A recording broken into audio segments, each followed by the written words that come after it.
You heard from Kelly Westland last year as we highlighted her as one of our party's rising stars. She's a graduate of Merge, Wisconsin. Kelly talked about how important it is to encourage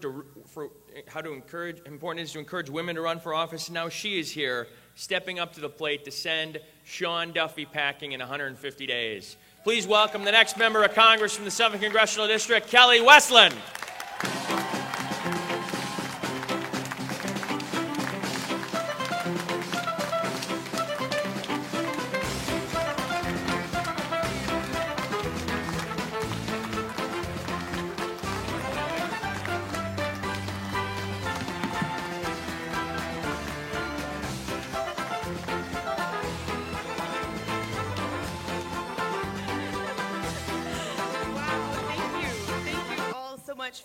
For being here, and I just want to take a minute to soak this all in. It's nice to be back. So I just want to thank the Democratic Party of Wisconsin for putting together such an amazingly inspiring convention this year, and to thank all of our allied organizations that advocate tirelessly every single day for the rights of all Wisconsinites. Sure. I also want to thank all of you for being here today, as engaged citizens in the democratic process, and for giving me the opportunity to speak with you once again. Last year, I addressed this convention as an Ashland City Councilor. Today, I stand before you as a candidate.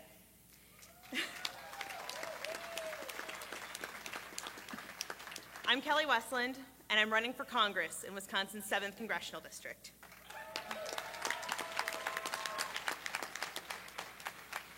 It's been about 6 months on the campaign trail, and I am still a proud idealist, optimistic about the future and all the potential it holds. But we've got to be honest with ourselves. You see, really, we come to these things because we're here to lie to each other, to pat each other on the back and blame the other side for all our problems. Fact is, we screwed up. We got here because we were apathetic in the last midterm election. We gave the far right the opening to take control at a critical time in our democracy, and they took advantage of it. You know, the result was the least productive Congress in the history of our country. I want you to think about that. In an age of instant communication, right, when I can file my taxes with my cell phone and my car can parallel park itself, Congress ranks dead last in getting things done. That's crazy. Really, though, we have to take responsibility because we failed to inspire, to engage, and to motivate turnout at the polls. We cannot make that mistake again.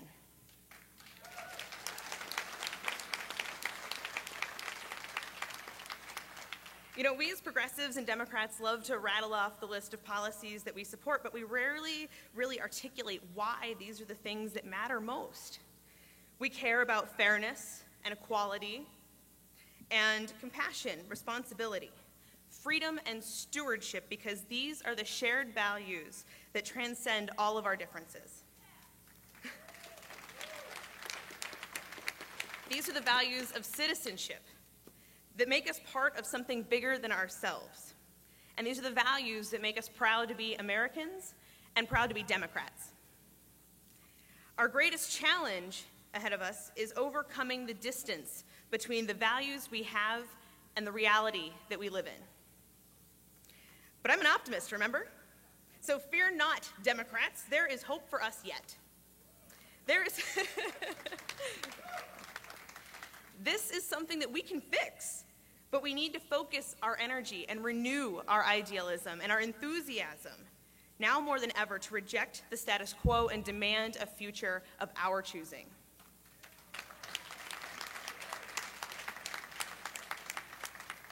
Just don't expect it to be easy. You know, it's always the hard stuff that's the most worthwhile. Democracy doesn't just happen. It doesn't just grow out of our anger or our feelings about what's right and what's fair.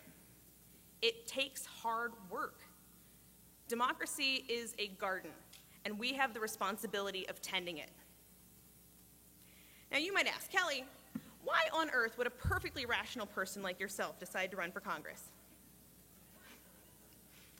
Frankly, I consider the person representing me and the decisions that he makes, and I know that I can do better.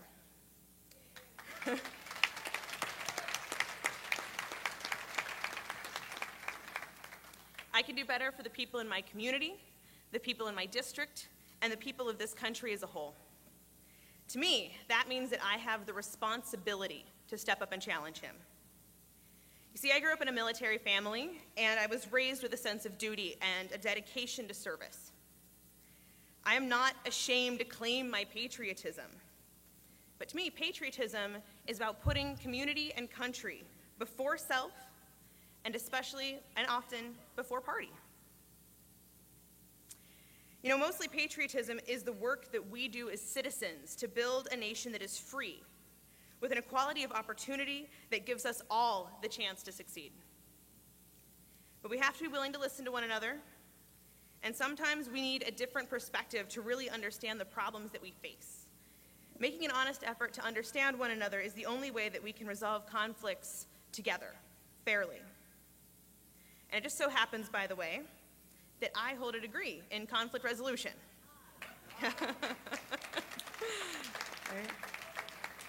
Skills sorely needed in general, but especially in Congress. Professionally, I served as the executive director of the Nonprofit Alliance for Sustainability, where I worked with local communities to become more self-reliant in terms of local food, renewable energy, and economic development. I've consulted with family farmers to build a strong local food system that's capable of supporting families for generations to come. And I learned about governance and accountability as a representative on the Ashland City Council. Through it all, I've tried to be a sounding board for people who want to share their ideas and voice their concerns. You see, I believe in a government for and by the people, where citizen voices drown corporate influence, right? It's a government where the needs of the many outweigh the wants of those few with the money.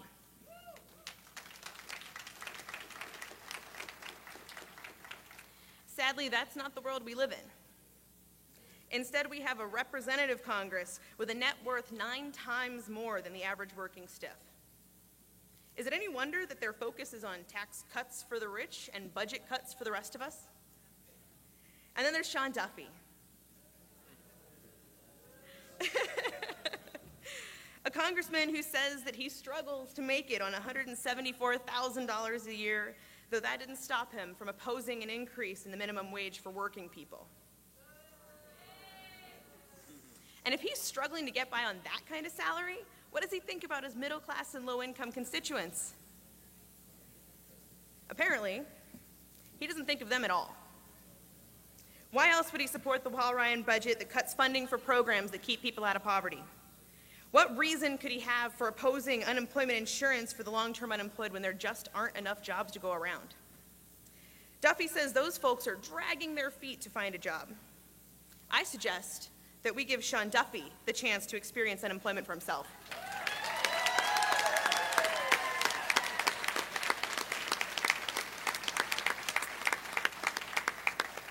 The fact is, he just has trouble trying to relate to us working folk. You know, we don't have a representative in Sean Duffy with an open mind or a willingness to listen. He doesn't share our concerns, and he does not work on our behalf. He's more concerned with having the title of a congressman than he is with actually doing the job.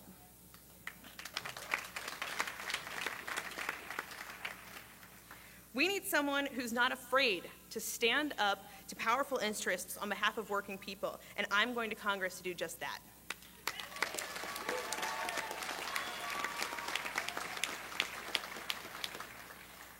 You know, I know what it's like to rely on unemployment insurance, to have the weekly conversation with my husband about which bills are going to get paid on time.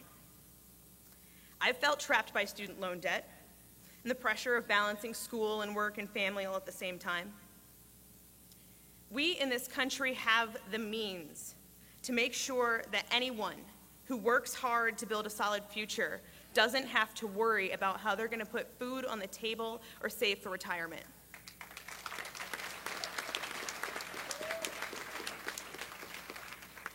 What we're lacking is the political will to do anything about it. So I'm just going to call it like I see it. You know, our system of government is tilted in favor of the economic elite, and that, my friends, is wrong.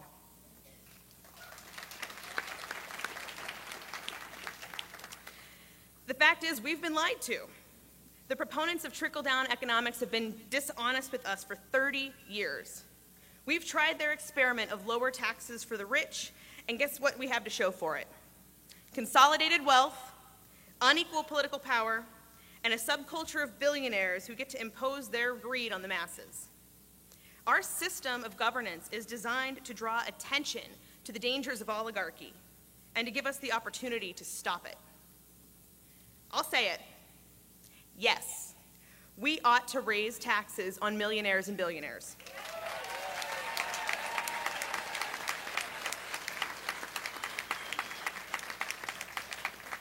You know, folks like the Koch brothers aren't job creators. They are hoarders of wealth.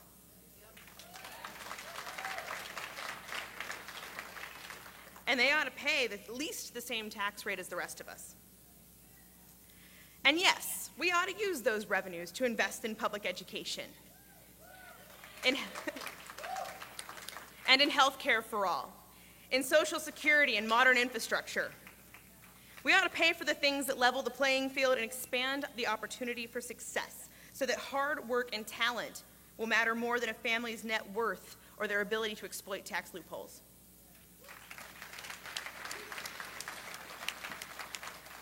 Now, if that doesn't motivate you to show up in November, consider this. Our reward for apathy was the 2010 election. As a result, we got gerrymandering, voter suppression, a government shutdown, and of course, here in Wisconsin, we got Governor Scott Walker. So let's not make that mistake again. This November, it's time to set things right. Let's put our state and our country back on a path that we can be proud of. I mean, look at the possibilities that we have in front of us. There's reason to be optimistic. We have the chance to elect a new governor, Wisconsin's first female governor. Okay.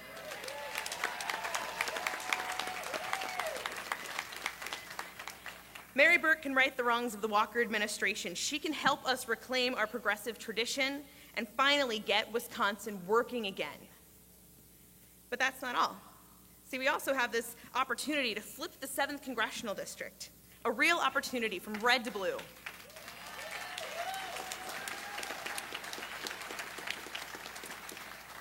We have this chance to replace a certain Tea Party lawyer / lumberjack with a working class progressive in Congress, another woman to boot.